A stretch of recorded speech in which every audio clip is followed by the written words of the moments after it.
Good evening, and welcome back to SleepWise. If you found your way here again, thank you for letting SleepWise be part of your night, and if you're new, you're warmly welcome. If this story helps, you can follow, share, or simply return whenever you need a quieter hour. Tonight, we drift into the middle of the 20th century, to a moment when the loudest war in history had just ended, and the world tried to learn how to breathe again. Across Europe and Asia, streets were still cracked and dusty. Windows were patched with cardboard, and whole neighborhoods had learned the sound of empty space where buildings used to be. But even as rubble was cleared and trains began to run on repaired tracks, another kind of tension settled in, softer than gunfire and strangely persistent, like cold air that slips under a door. People began to speak of peace and at the same time to draw new lines, to sort the planet into zones of responsibility, promises, and fear. The United States and the Soviet Union had fought on the same side against Nazi Germany, yet they came out of the war with different memories, different wounds, and different visions of what safety should look like.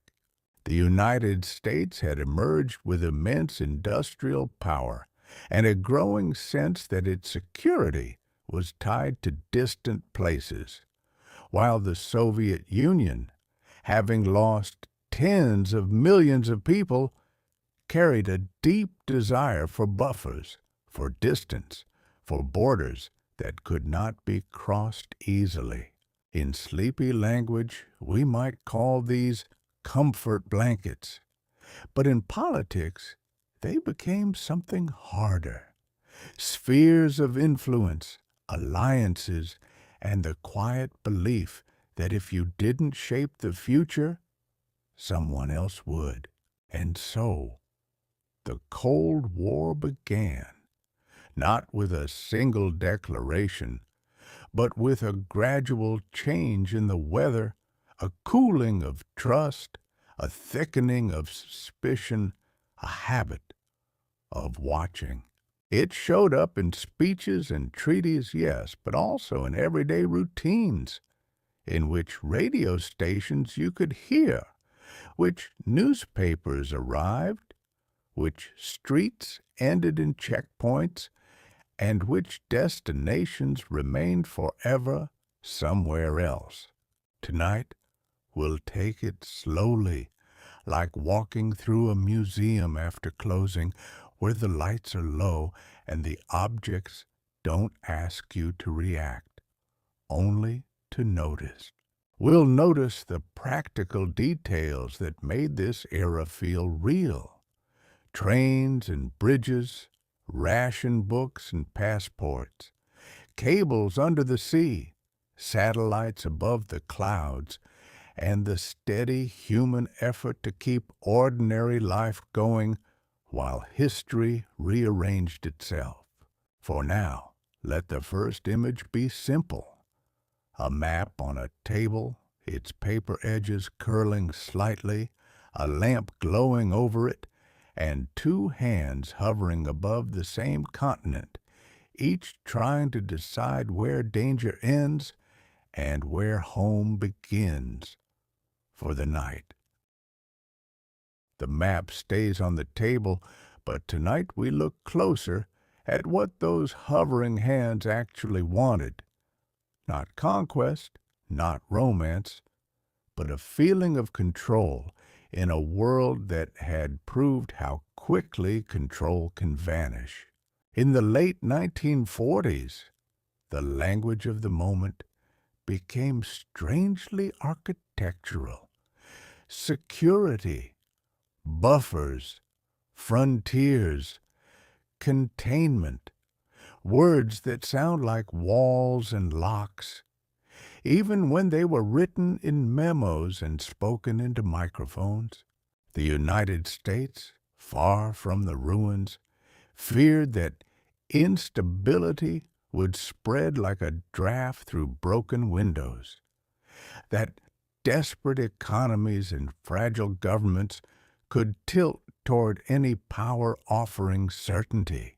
The Soviet Union, closer to the memory of invasion, feared the opposite kind of draft. Armies crossing flat plains again, cities burning again, families scattering again, and so it wanted depth, time, and distance.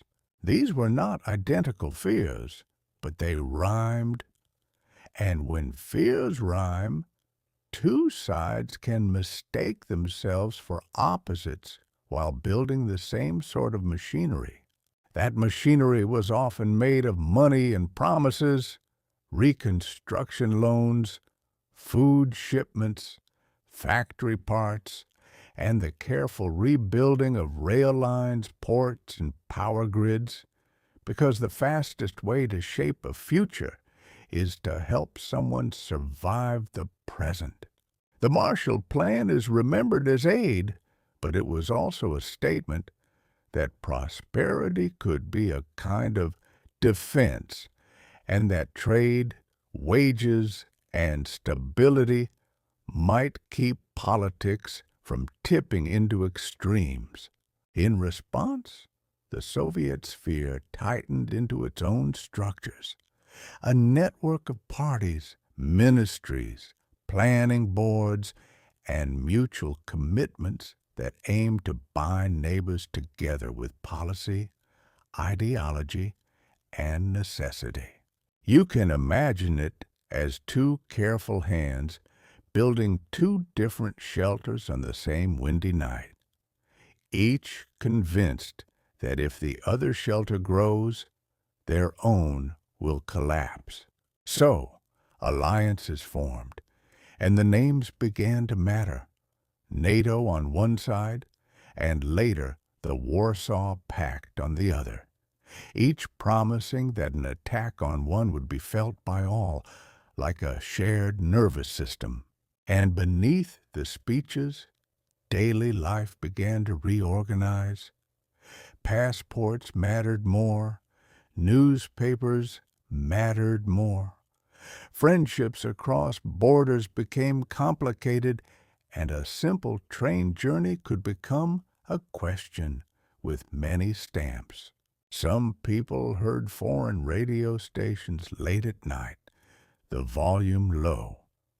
Some people learned which words were safe at work and which words belonged only at the kitchen table. Still, the ordinary world persisted. Bakers opened early. Children walked to school. Radios crackled in kitchens, and people practiced the calm art of living beside uncertainty. Tonight, we won't race through names and dates.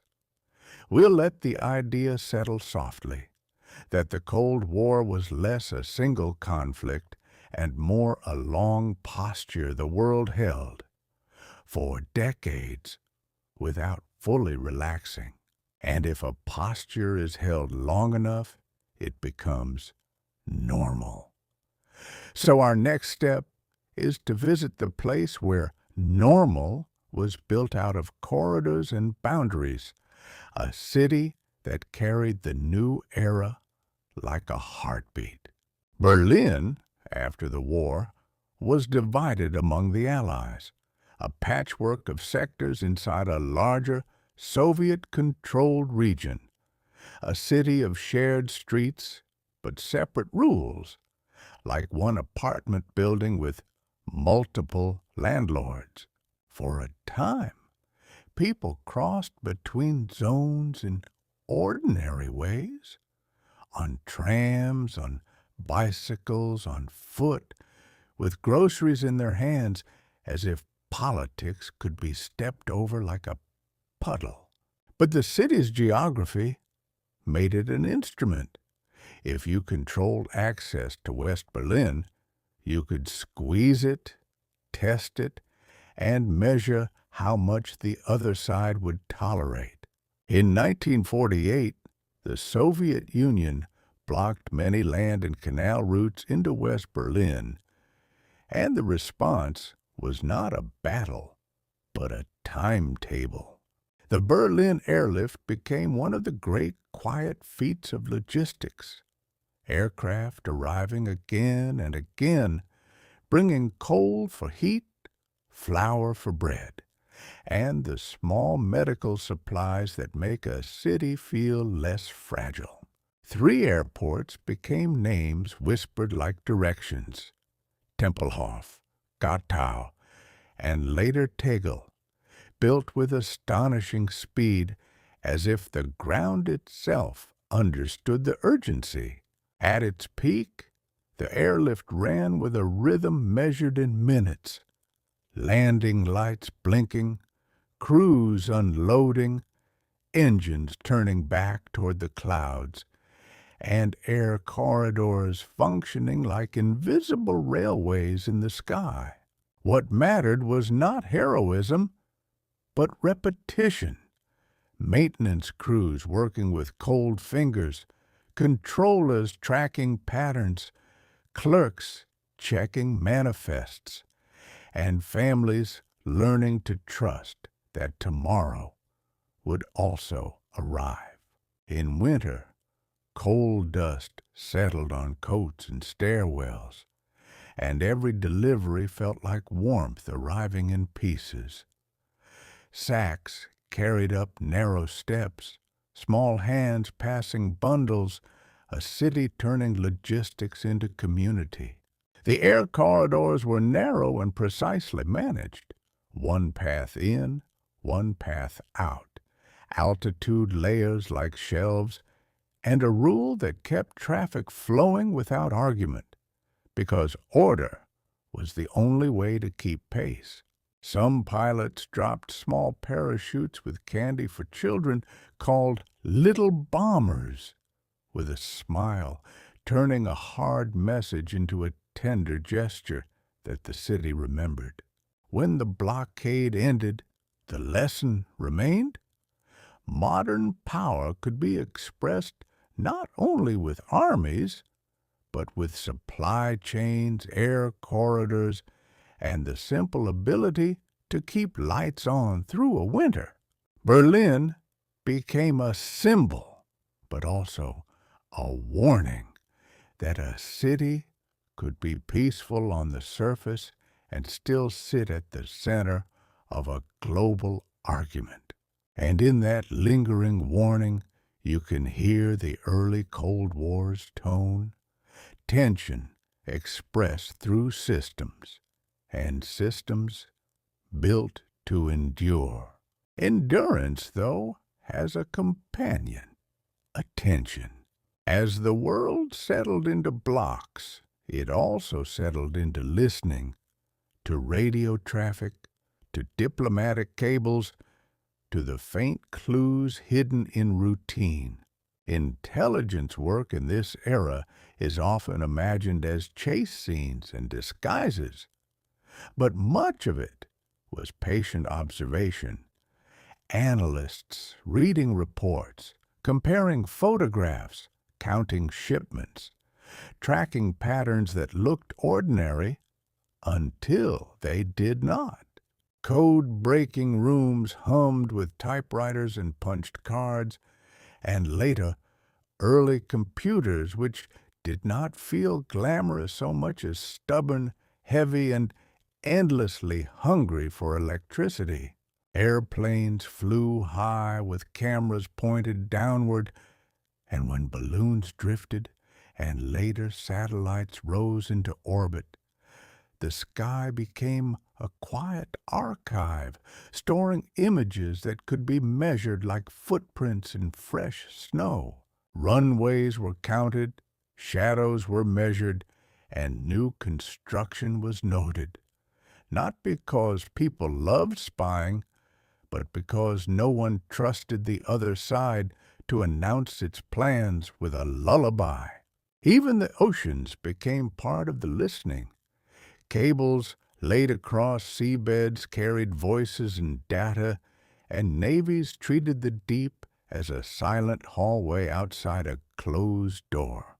Some missions involved divers and submersibles moving slowly in cold water, placing devices that could hear what passed along the wire, and then returning years later as if the sea itself kept secrets in its pockets.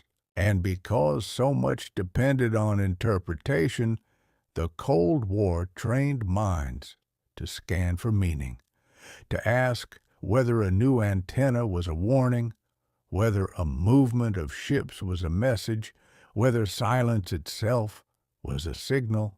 This kind of attention can feel exhausting, and in many ways it was. But it also created checklists, protocols, and habits designed to reduce surprise. Listening stations in remote places, from coastlines to high hills, monitored frequencies that carried both routine chatter and rare urgency. And the work was often boring, which is exactly what everyone preferred. A quiet shift with nothing unusual to report was, in its own way, a small victory. The technology kept changing, from reels of magnetic tape to cleaner signals, from hand-drawn charts to screens, and always the same hope that better data would prevent a bad night. Alongside the secret work was the public work. Alliances formed, treaties debated, and a steady drumbeat of speeches meant to reassure citizens that someone, somewhere, was in control. Yet control was never complete. And the deeper truth is that both sides lived with uncertainty, while pretending they had eliminated it. Tonight, we hold that paradox gently, a world built on planning, still vulnerable to misreading, and therefore always hungry for more information, more confirmation, more certainty than any human system can truly provide. And then beneath all that listening and planning, there was a new presence, not always visible, but always shaping the room. The atomic bomb, introduced at the end of the Second World War, did not simply add another weapon. It changed the imagination of war itself, turning distance and time into fragile comforts. Soon, the Soviet Union tested its own device, and the arms race became a kind of anxious engineering. Faster planes, longer-range missiles, stronger bombs, and the steady expansion of what each side could reach. Hydrogen bombs arrived, more powerful than the first generation, and the logic of deterrence hardened into a grim promise that neither side wanted to test. This is where the Cold War begins to sound abstract. Deterrence? Second strike? Mutual assured destruction? Phrases that feel like cold mathematics. But underneath the phrases were very human questions. How do you signal strength without inviting disaster? How do you avoid panic without pretending nothing is wrong?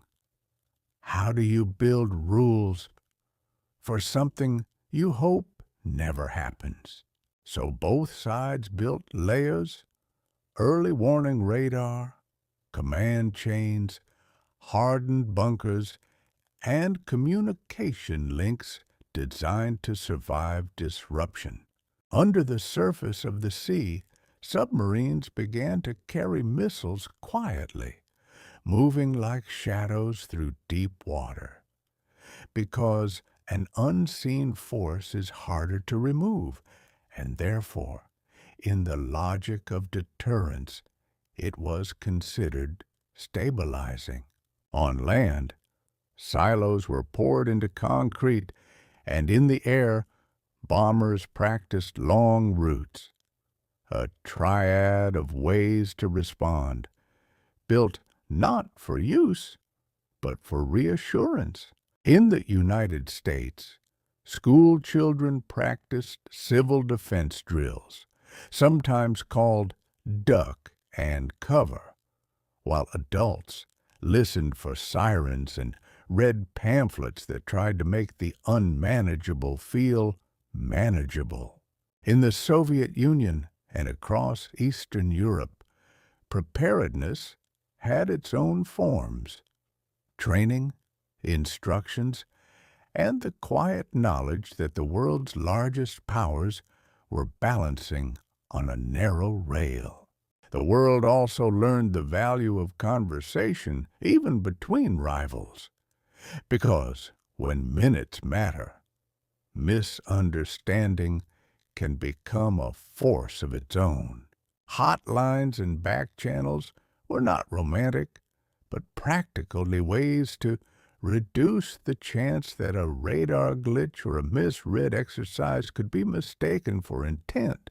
And yet, even with all that structure, the nuclear age remained an uneasy companion, one that required constant maintenance, constant training, constant care, like a machine that must never be allowed to drift.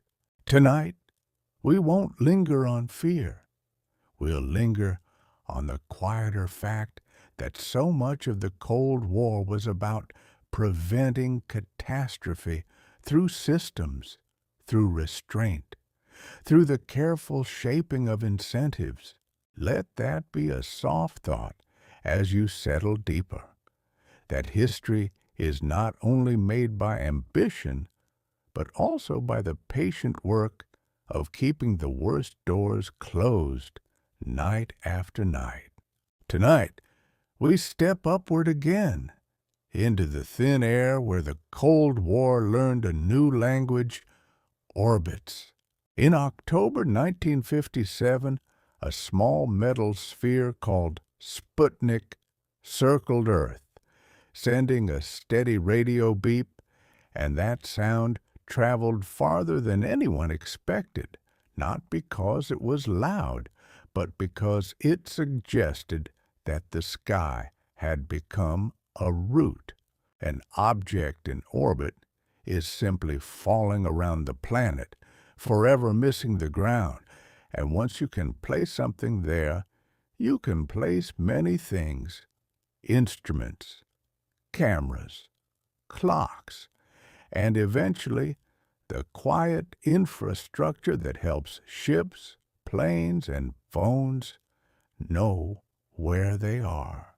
The space race is often told as a contest of flags and firsts, but the calmer truth is that it was also a contest of engineering habits: how to build reliable rockets, how to guide them, how to track them from far away, and how to make complex machines behave like predictable tools. Across wide deserts and coastal headlands, tracking stations listened for signals, and antennas turned with slow patience, following a point of light that crossed the night in minutes. To do this, you needed mathematics, yes, but you also needed mundane things: clean fuel lines, careful welding, rigorous checklists, and people who could stay focused through long hours of repetition. The same rockets that lifted satellites could lift warheads, and this is where wonder and worry shared the same ladder, each step upward carrying both perspective and risk. Yet, from the human side, space also offered relief. The thought that the planet was one place, a blue sphere with a thin atmosphere, and that borders from far enough away looked like stories drawn on water. New materials were developed for heat and vibration. New ways of miniaturizing electronics appeared, and the quiet discipline of systems engineering spread into universities and factories. You might picture a classroom in the 1960s, chalk dust floating in a sunbeam, a professor explaining feedback loops and guidance, while students copied notes that will one day become autopilots, weather forecasts, and the calm precision of navigation. Even the simple act of keeping time became more important, because satellites and missiles care about timing, and so do radio networks and power grids, and the Cold War made the world obsessive about seconds. So when you hear the phrase space race, let it land softly as a story of tools, instruments built to measure distance, speed, and intent, floating above the noise, quietly watching the turning Earth. In 1961, Yuri Gagarin became the first human to orbit, and a few years later, Apollo carried astronauts to the moon. And even if those moments were wrapped in politics, they also carried a simple message to millions lying in bed at night, that careful work, done patiently, can lift a fragile body into darkness and bring it home again. And while satellites traced their quiet arcs overhead, the ground below was knitting itself into groups, as if the planet were learning to hold hands in two long lines. Alliances can sound abstract, but they are simply promises made in advance, a way of saying, if you are threatened, you will not be alone. And in the late 1940s, those promises were written with unusual seriousness. In 1949, the United States and several Western European countries formed NATO, and the central idea was mutual defense, a shared commitment meant to discourage any single move that might set the whole continent trembling. A few years later, after West Germany joined NATO, the Soviet Union and its Eastern European allies formalized the Warsaw Pact, creating their own structure of mutual obligation, command coordination, and political alignment. These blocs were not identical, and each member had its own history and frustrations. But from the outside, the effect felt simple, a tightening of choices, and a deepening of the sense that a local crisis could become a global question. Maps in this era began to appear in two colors, and the colors crept into imagination, into what seemed possible, what seemed dangerous, what seemed for us, and what seemed for them. Military planning, too, became standardized. Shared procedures, compatible equipment, joint exercises, and a growing vocabulary of codes and acronyms that allowed thousands of people to coordinate without ever meeting. Yet, alliances were not only about soldiers, they were about ports and pipelines, trade routes and electricity, food supplies and finance, because a modern country is held together by systems that must keep moving even when politics stiffen. In Western Europe, rebuilding accelerated, factories hummed, highways expanded, and consumer goods returned to shop windows. And this prosperity became part of the argument, proof in one narrative that a certain model could deliver comfort. In the East, the state organized production through plans and quotas, emphasizing heavy industry and collective goals. And for many people, this brought security in some forms and constraint in others. A life shaped by what was available, what was expected, and what was permitted. Between them, smaller countries felt the pressure of geography. Finland balancing carefully, Austria declaring neutrality, Yugoslavia carving out its own path, and many newly independent nations watching the superpower circle with attention that could feel like both opportunity and trap. The Cold War, in this sense, was also a story of the in-between, places where the lines were not clean, where influence was negotiated, and where a handshake could carry more meaning than a parade. So, as you settle deeper, imagine the world as a set of bridges, some reinforced, some guarded, some quietly repaired at night, all of them carrying one hope: that connection could outlast suspicion. Now we let the big structures fade to the edges, and we listen for the smaller sounds, the ones that actually made up most days. Because the Cold War was lived at the scale of mornings, kettles warming, stairwells echoing, radios murmuring, and the quiet decisions of what to say in public and what to save for home.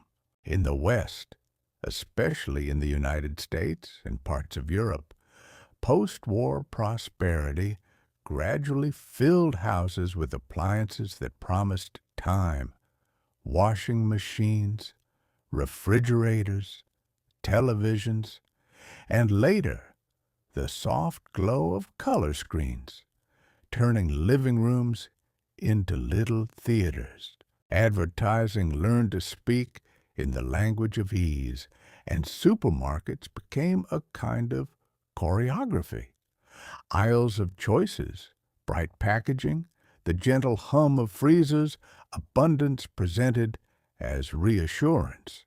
In the East, many families lived in apartments assigned through systems that tried to distribute scarcity fairly, and daily life often meant patience, waiting for repairs, waiting for paperwork, waiting in lines that became social places of their own. Scarcity did not erase culture, it shaped it. People traded favors, shared tools, mended clothes carefully, and a simple orange in winter could feel like a small holiday. Children everywhere still carried school bags and secret worries, but their schools taught different stories about the same world, and geography lessons could feel like morality lessons, with maps that suggested destiny. Sports became symbolic without changing their basic pleasures. A stadium still held cheers, a runner still felt lungs burn, and an Olympic medal could still mean years of training, even as governments used victories like polished mirrors. Music slipped through cracks: jazz records, rock and roll, folk songs, classical concerts broadcast late at night. And even when authorities tried to control the flow, people found ways to listen, because curiosity is a kind of hunger. Television carried quiet power on both sides, shaping moods with news, dramas, and the careful selection of what was shown. Travel became an emotional concept. For some, it meant the new ease of passports and flights, seeing beaches and museums, tasting unfamiliar food. For others, it meant the ache of distance, the sense that a nearby border might as well be a coastline, visible but not touchable. And in divided places like Berlin, everyday life included the strange intimacy of separation. Relatives living a few streets away in a different system, letters delayed, visits negotiated, ordinary affection turned into administration. If you imagine a kitchen table in any of these homes, you can picture the same gestures. Bread being sliced, tea being poured, a child doing homework, an adult scanning a newspaper, and outside, history continuing to rearrange itself. The Cold War, for most people, was not a meeting of leaders. It was the steady practice of being normal while the world held its breath. And because normal life continued, both sides also tried to prove something about normal life, to show in calm ways that their version of the future was the one worth wanting. This is where the Cold War becomes surprisingly domestic. It appears in exhibitions where a model kitchen is treated like philosophy, in arguments about washing machines and grocery shelves, in photographs of smiling families meant to stand in for whole economic systems. It appears in scholarships and exchange programs too. Scientists visiting laboratories, musicians touring concert halls, students arriving with suitcases and returning with new accents and quiet questions. Chess became a stage because chess is slow, disciplined, and public, and matches could be watched like weather, each move interpreted as character, intelligence, and national temperament. So did science. Both blocks invested deeply in mathematics, physics, engineering, and medicine, building universities, research institutes, and grant systems because knowledge was both prestige and practical power. And in between the official events, culture traveled the way it usually does, through books passed hand to hand, films discussed in whispers, jokes repeated at work, and songs recorded off the radio late at night. The Cold War also taught people the art of double meanings. Writers learned how to place critique and metaphor, filmmakers learned how to show what could not be said, and audiences learned how to read between lines without announcing that they were reading. And then there were the fairs, international festivals where delegations shook hands, where folk costumes and modern machines shared the same pavilion, where the atmosphere was polite but charged, like a dinner party with unspoken history. Diplomacy often looked like this, a long sequence of carefully managed encounters designed to test what was possible without losing face. In the background, intelligence services still listened and recruited, but much of the public rivalry rested on something gentler: persuasion. To persuade, you need stories, and the Cold War produced many. Stories about work, about family, about freedom, about safety, about the dignity of ordinary people, and because both sides valued dignity, both sides claim to protect it. If you've ever noticed how exhausting it is to be on all the time, imagine entire societies asked to perform confidence for decades. And still, beneath performance, real friendships formed. Scientists admiring each other's papers. Athletes sharing moments of respect. Tourists falling in love with cities they were taught to distrust. So tonight, let this part of the story feel soft. A reminder that even in rivalry, humans keep reaching for beauty, for competence, for connection, and those quieter forces can survive long winters. Persuasion, though, did not erase power, and the Cold War had a difficult habit. When two giants avoid fighting each other directly, the strain often moves outward. This is the idea behind proxy conflict. Instead of a single front line, there were many political movements, coups, civil wars, border disputes, and revolutions, each rooted in local history, yet tugged by outside support, money, weapons, advisors, and promises. For the superpowers, these places could look like chessboards. For the people living there, they were homes. So tonight, we hold this part with care, keeping distance from graphic detail and focusing on the quieter mechanics. How ideology can travel through aid shipments, how intelligence agencies seek leverage, how alliances can turn local disagreements into international tests.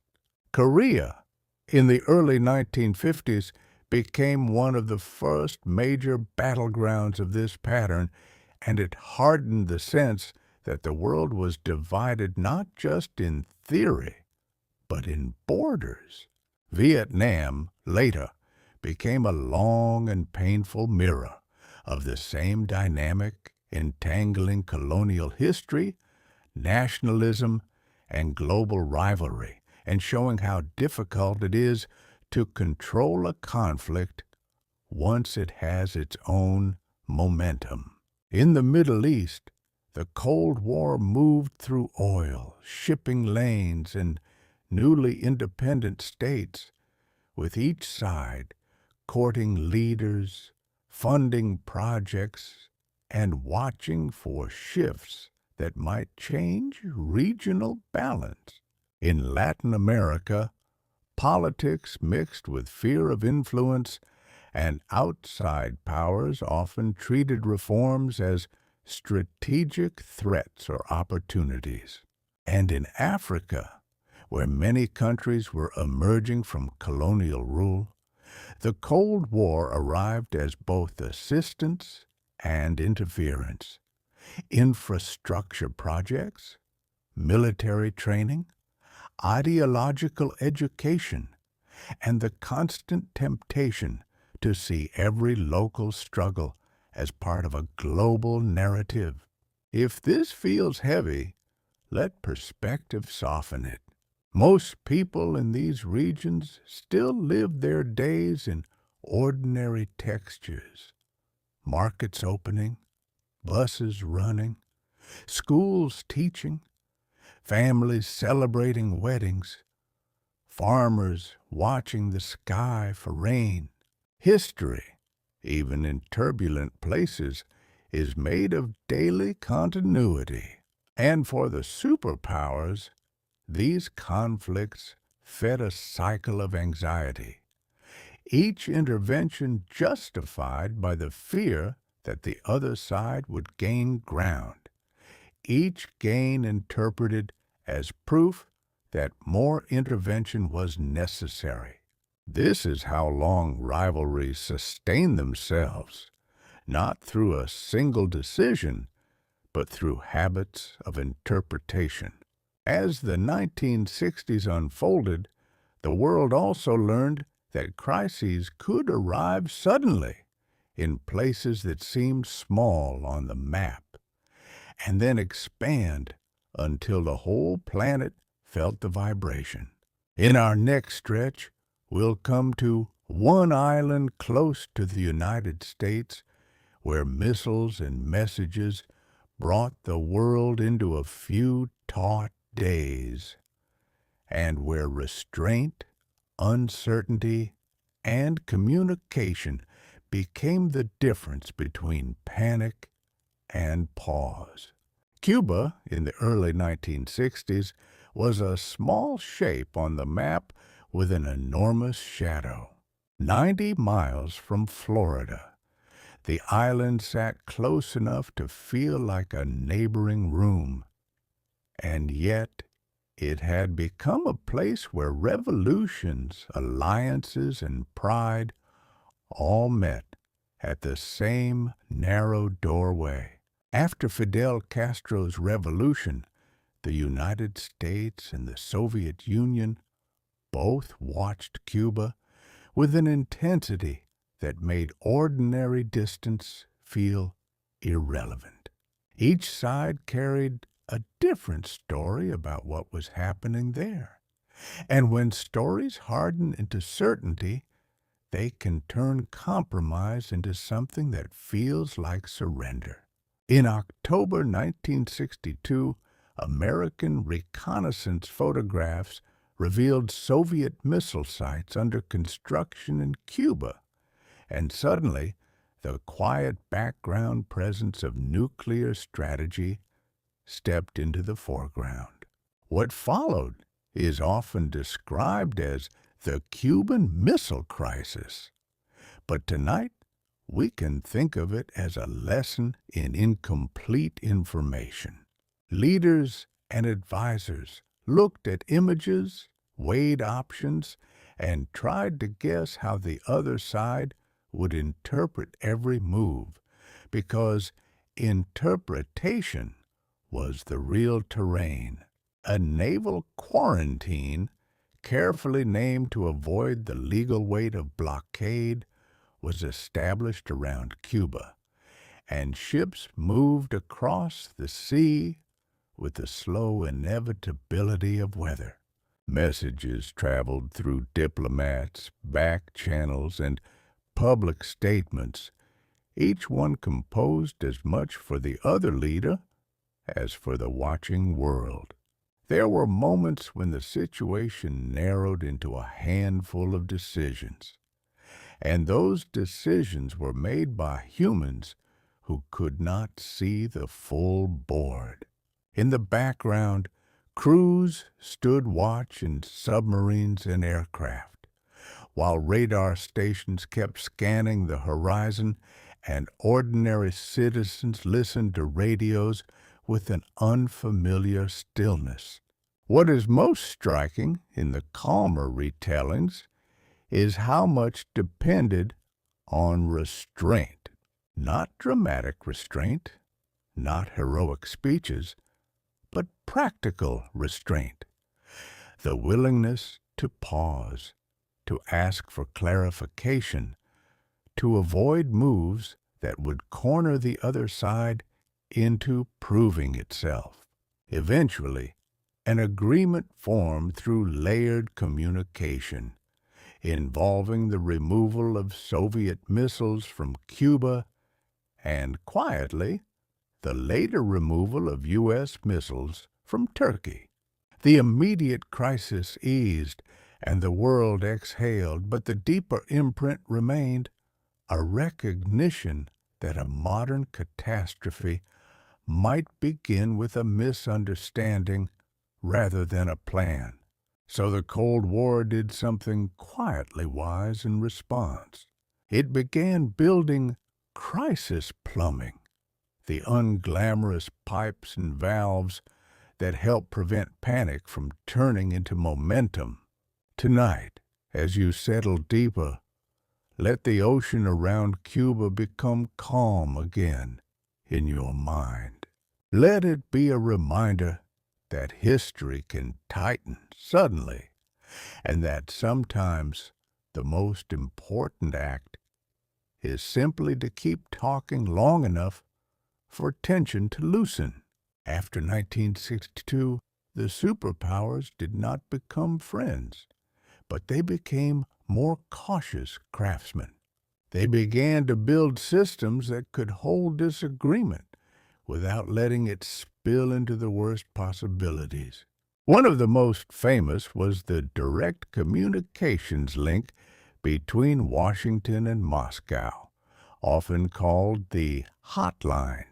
Despite the popular image of a bright red phone, the early hotline was a practical message system designed for speed and clarity, so leaders could communicate without delays, intermediaries, or misquotes. It was, in a sense, an admission that the world had become too fast for old-fashioned diplomacy alone. Alongside communication came treaties, and treaties, at their best, are a kind of shared bedtime routine. They are agreements about limits, about definitions, about verification, and about what counts as a violation, because rules are only calming when everyone agrees on what the rules mean. In 1963, the Partial Test Ban Treaty restricted nuclear tests in the atmosphere, outer space, and underwater, an early attempt to reduce radioactive fallout and slow escalation.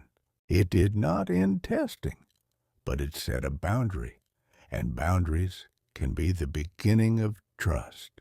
Later came the Nuclear Non-Proliferation Treaty, aiming to limit the spread of nuclear weapons while promoting peaceful nuclear cooperation. A complicated bargain that still echoes through global politics. Arms control talks grew into their own world of language. Negotiators argued over the number of launchers, the range of missiles, the placement of radars, and the difference between what is built and what is deployed. Verification became its own discipline. Satellites, inspections, and technical measures offered ways to confirm compliance, because in an era of suspicion, trust often needed evidence before it could rest. Even the act of defining terms mattered. What counted as a missile, what counted as a test, what counted as a new system rather than an upgraded one. It may sound dry, but this dryness was protective. It turned the problem of survival into a problem of paperwork, measurement, and mutual clarity. Meanwhile, military commands refined procedures to reduce accidental escalation. They practiced signaling, deconfliction, and protocols meant to prevent a routine exercise from being mistaken for an attack. All of it was an attempt to teach the world a gentler habit, not to eliminate rivalry, but to contain it inside structures strong enough to hold stress. So tonight, imagine a room filled with maps and documents, with translators and engineers, with people who speak softly, because the stakes are loud enough already. And let that thought be comforting in its own way. Even in a 10th century, many people spent their working lives trying to make disaster less likely through careful agreement, one clause at a time. Yet, even with treaties and hotlines, the Cold War remained an era of watching. And watching, in a modern world, is rarely done only with eyes. It is done with signals, with cables, with antennas, with the slow collecting of information that arrives like rain, small drops that become patterns. Espionage in this period had its dramatic moments, but much of it was quiet labor.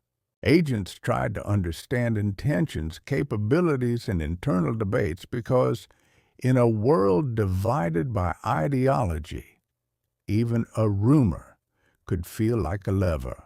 There were dead drops and coded phrases, yes, but there were also analysts with tired eyes, reading reports late into the night, trying to separate real movement from noise. Photography became a kind of measurement. From high-altitude aircraft to satellites, images were studied for shadows and angles, for new concrete, new roads, new fuel storage, the subtle signs that an unseen machine was growing. The oceans, too, became part of this listening. Undersea cables carried voice and data across continents, and the seabed became a place where secrets could be stored in plain sight, hidden by depth and darkness. Navies treated certain waters like locked rooms.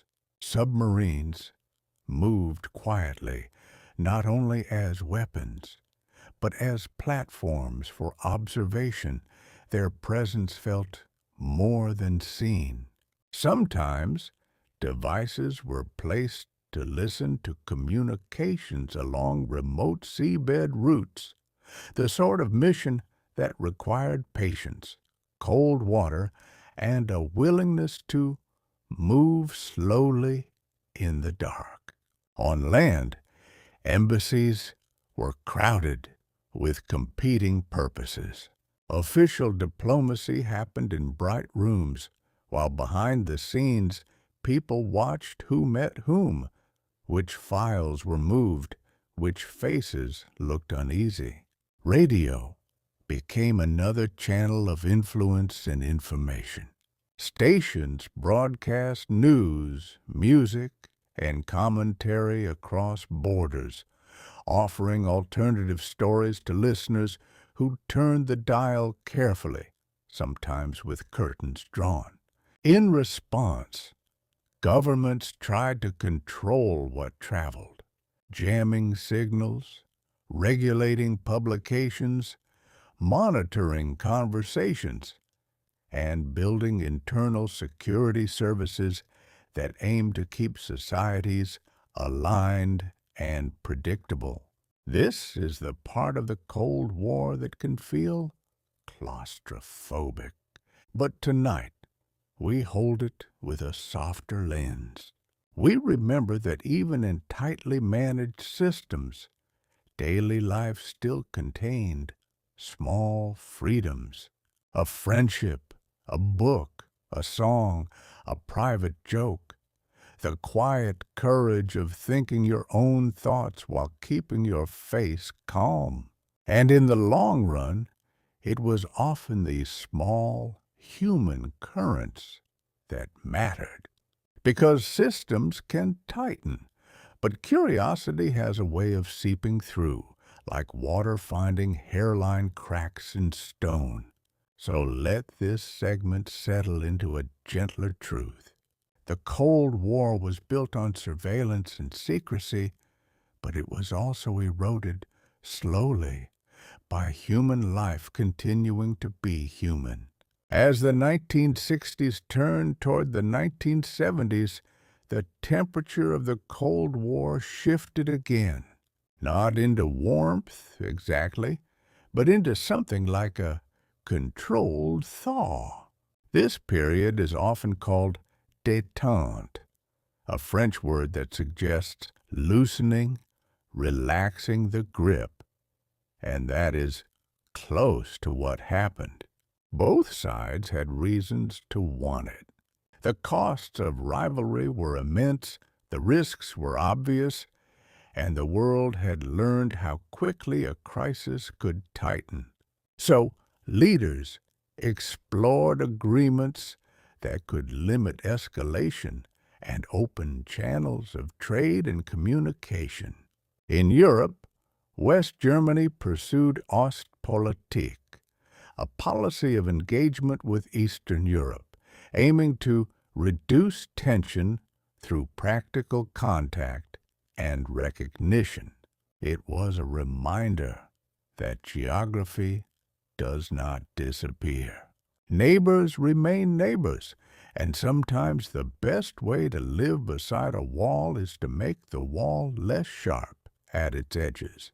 Arms limitation talks moved forward. SALT, the Strategic Arms Limitation Talks, produced agreements that capped certain categories of nuclear delivery systems, acknowledging that endless growth did not create endless security. At the same time, the superpowers began cooperating in small, symbolic ways that still mattered. In 1975, the Apollo-Soyuz test project joined an American and a Soviet spacecraft in orbit, docking like a handshake above the atmosphere. From far away, it looked simple. Two vehicles, two flags, one shared piece of metal connecting them, but beneath that simplicity was a mountain of coordination, translation, engineering standards, and mutual respect for competence. Cultural exchanges expanded. Ballet companies toured, orchestras traveled, scientists attended conferences, and students saw that the other side also had libraries, cafes, jokes, and ordinary ambitions. And yet, détente had boundaries. Proxy conflicts continued, intelligence work continued, and distrust remained as an instinct, even when leaders smiled for photographs. Sometimes détente was less a change of heart than a change of pacing, a decision to step more carefully, to manage competition rather than inflame it. You can imagine it like two people sharing a narrow hallway. They may not like each other, but they learn to pass without shoving, to speak clearly about space, to avoid sudden movements. Still, the Cold War did not dissolve. It simply learned new rhythms, cycles of tightening and loosening, anxiety and negotiation, frost and thaw. And this, too, is a soothing thing to notice tonight. Even in tense decades, human beings kept trying to invent ways of coexisting.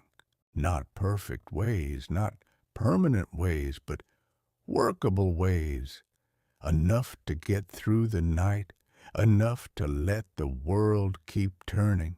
Out of this careful thaw came a document that looked at first glance like more paperwork. But sometimes paperwork changes the emotional weather of history. In 1975, 35 countries, including the United States, Canada, the Soviet Union, and many European nations, signed the Helsinki Final Act, often associated with the Conference on Security and Cooperation in Europe. It was not a single treaty that magically solved the Cold War. It was a set of principles and commitments arranged into baskets, covering borders, economic cooperation, and, quietly, human rights. The language was measured. It spoke of sovereignty and non-intervention, of the inviolability of frontiers, of peaceful settlement of disputes. But it also spoke of the dignity of individuals, of freedom of thought, conscience, religion, and belief.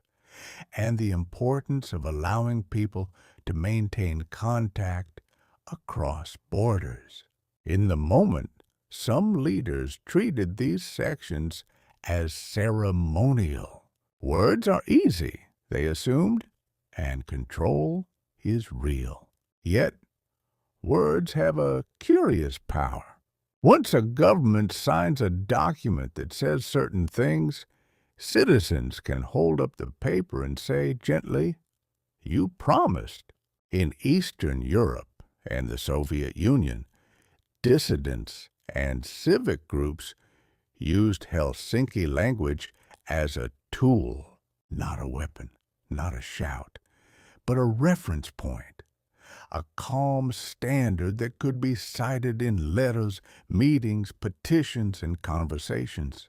The idea of monitoring became more public.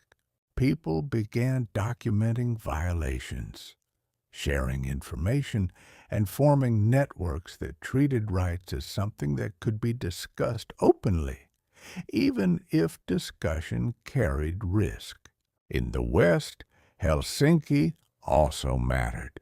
It made human rights part of the diplomatic vocabulary, giving governments and organizations a framework for pressure that did not require tanks or ultimatums. This is one of the quieter lessons of the Cold War. Sometimes change comes not from dramatic events, but from commitments written down, translated, repeated, and gradually absorbed into expectations.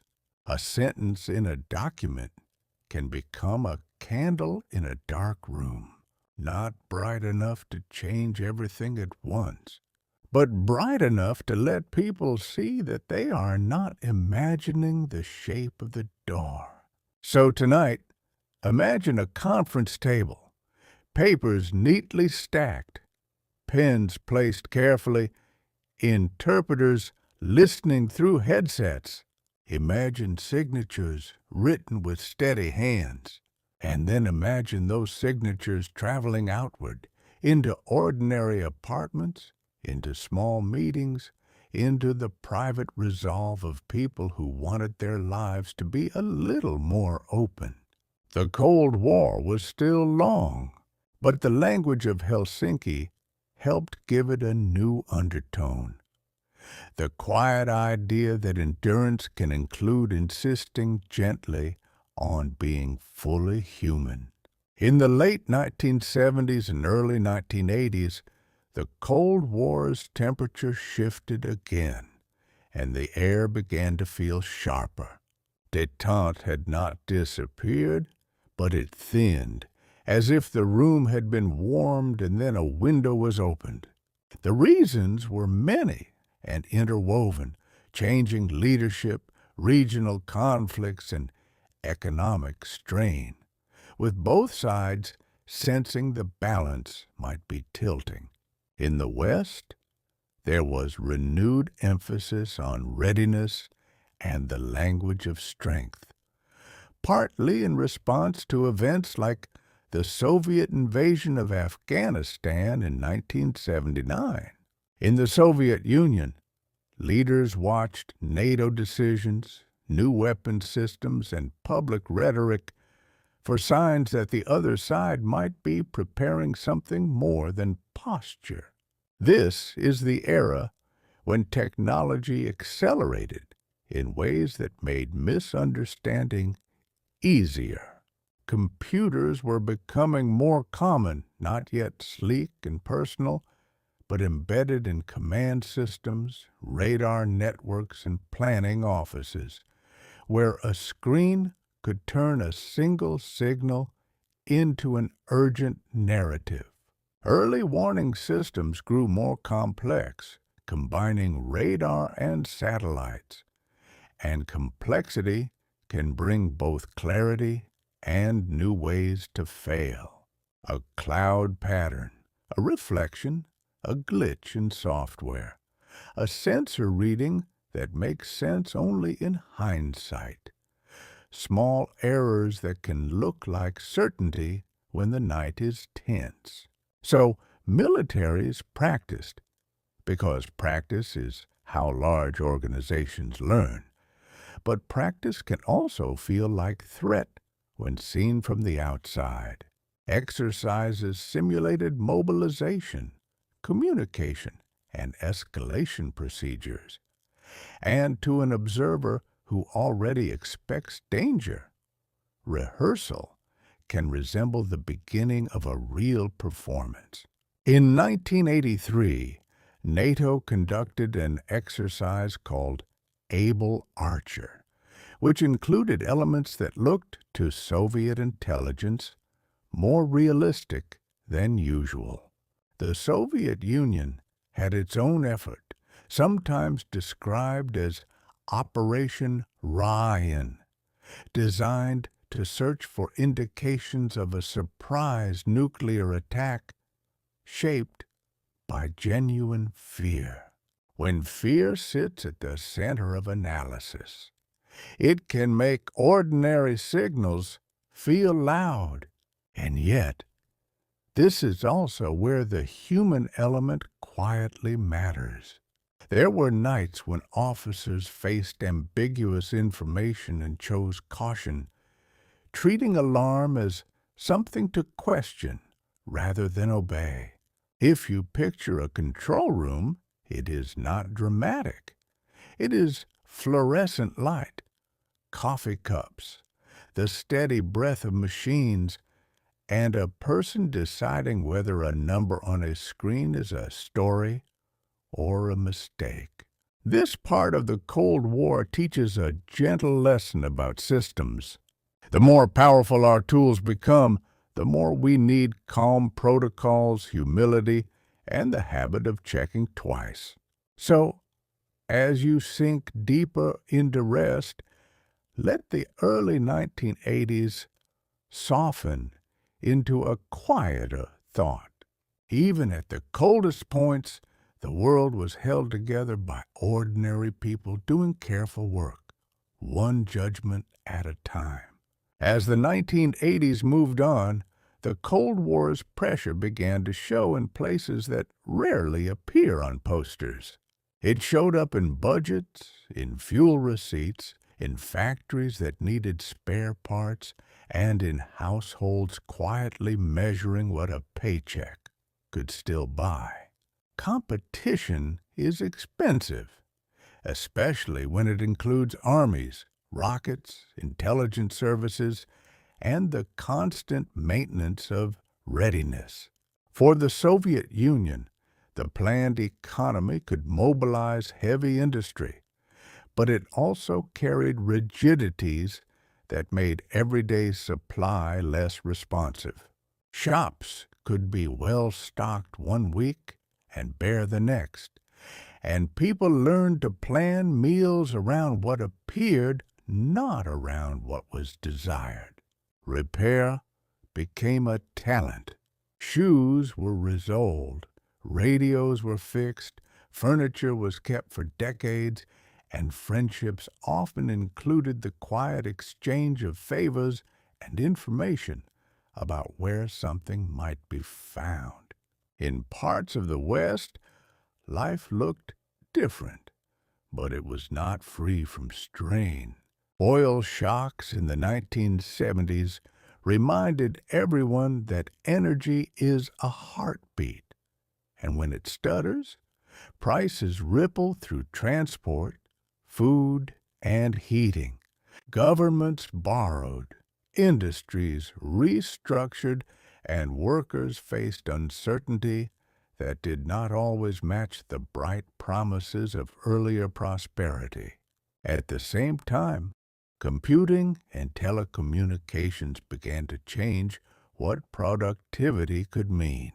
In offices, papers moved faster, spreadsheets replaced ledgers, and networks started connecting distant places with less friction.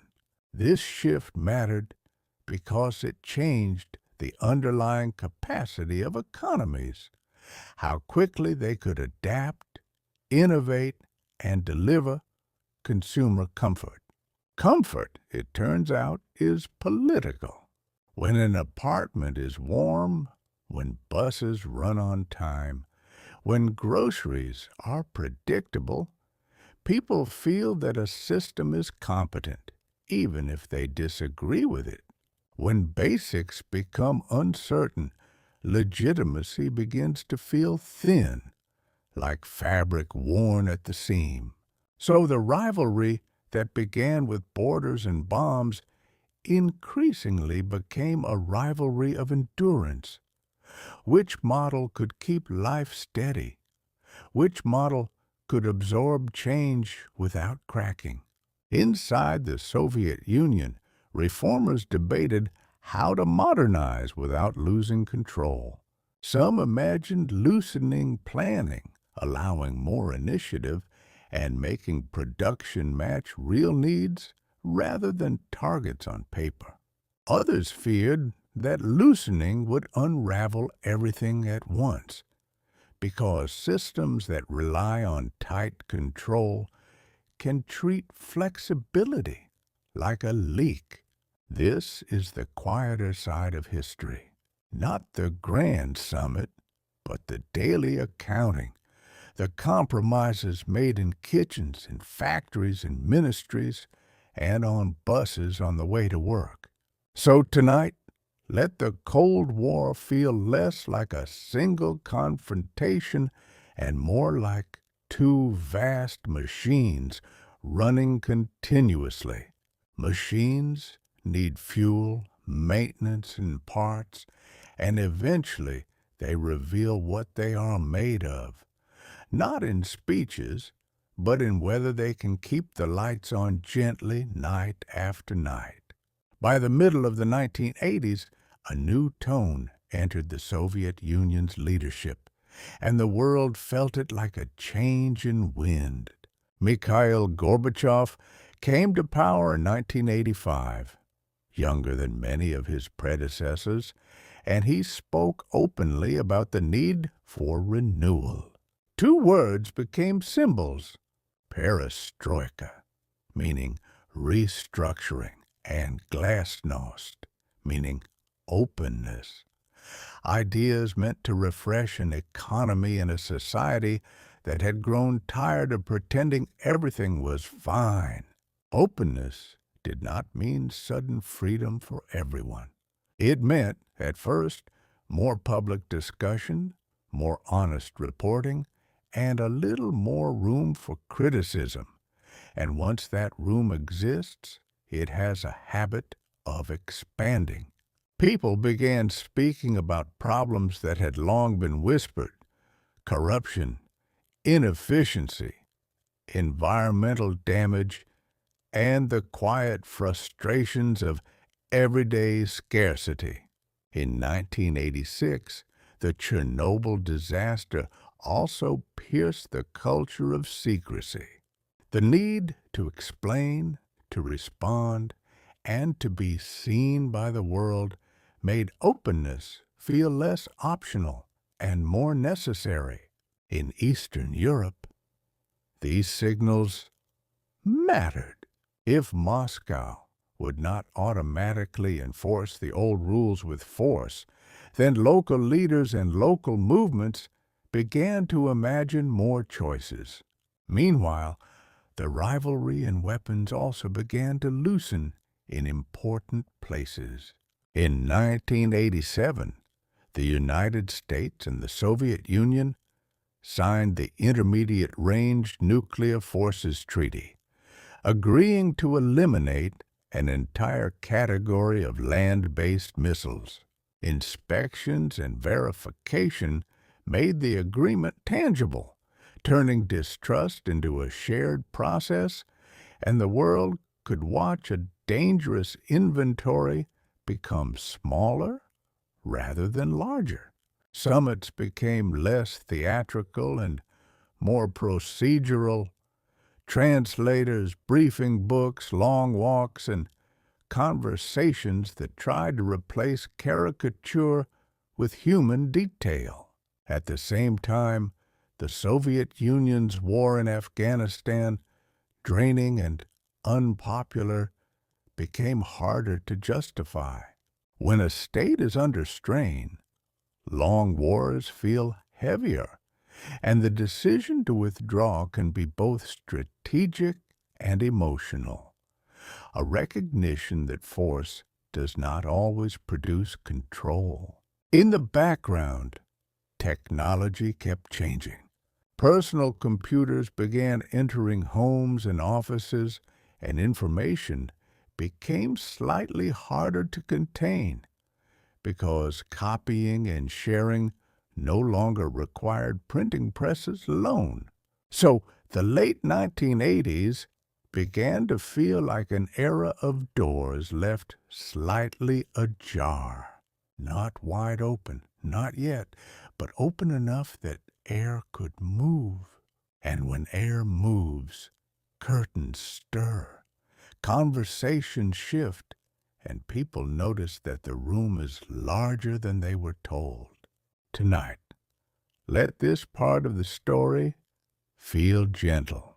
Change does not always arrive as an earthquake.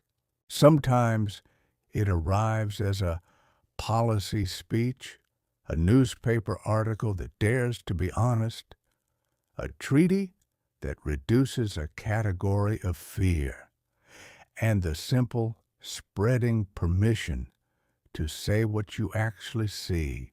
By 1989, the Cold War's familiar architecture began to soften at its seams. It did not collapse in one synchronized moment. It loosened in different places, at different speeds, as if the continent were thawing under uneven sunlight. In Poland, the Solidarity movement had survived years of pressure and returned to negotiations, and elections began opening space for a non-communist government. In Hungary, reforms moved quickly, and border restrictions eased, allowing new paths into Austria. Small openings that suddenly felt like wide doors. In East Germany, protests grew, not as a single roar, but as repeated gatherings. People meeting, singing, carrying candles, asking for the kind of life that felt ordinary elsewhere. And in November, the Berlin Wall, the most concrete symbol of separation, began to fail as a system. It is often described as falling, but it also opened because guards received confusing instructions, crowds gathered, and the usual machinery of enforcement did not move the way it once had. People climbed, walked through checkpoints, hugged strangers, and carried home little pieces of concrete as if history was something you could hold in your palm. We can simply notice the quiet truth that walls depend on certainty, and when certainty dissolves, even heavy things become negotiable.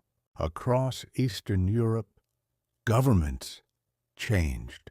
Some transitions were negotiated, others were tense, and every country had its own story, but the pattern was clear. The old bloc discipline was weakening. Television images traveled quickly. A demonstration in one city became encouragement in another, and the sense of what is possible spread like warmth. The Soviet Union, under strain and reform, chose not to intervene in the way it had in earlier decades. That choice mattered as much as any speech. It signaled that the era of automatic enforcement was ending, and it allowed local histories to move forward in their own direction. In the background, economics remained a constant pressure.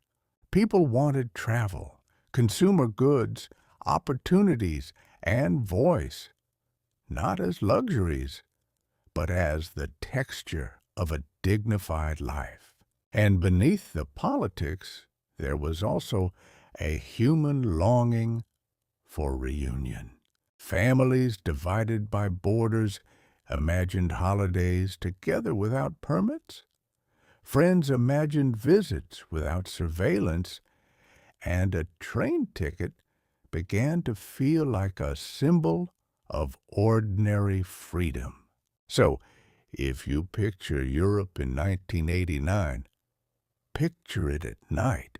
Streetlights on wet pavement, footsteps on stone, quiet conversations in stairwells, radios turned low, and a feeling spreading that tomorrow might not be identical to yesterday. The Cold War had trained the world to expect permanence. 1989 whispered a different lesson, that even long-held structures can change, not by force alone, but by accumulation of courage, fatigue, paperwork, and the gentle insistence of people who keep showing up.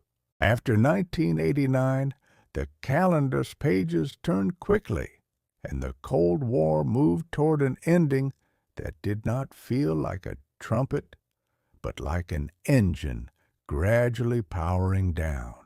The Soviet Union was still immense, still complex, still full of ordinary life. Schools, factories, theaters, kitchens, winter coats hung by doors. But it was also under deep strain. Economic reform was difficult. Political openness created competing centers of authority, and national identities within the Union pressed more strongly toward independence. In 1991, the structure that had held the Soviet state together began to break apart. Republics declared sovereignty, power shifted, and by December, the Soviet Union formally dissolved, replaced by new states and new uncertainties. For many people, this was not a clean ending. It was paperwork and queues, new currencies, changing uniforms, and the odd feeling of waking up inside a different country without having moved an inch. For others, it was relief. The sense that the long, rigid posture of the 20th century might finally soften. In the West, the end of the Cold War was often described as victory, but history is rarely that simple. The world still held enormous arsenals that needed careful management, and new conflicts and rivalries did not vanish. They rearranged. Treaties continued, verification continued, and the quiet labor of risk reduction remained necessary, because technology does not disappear when politics change.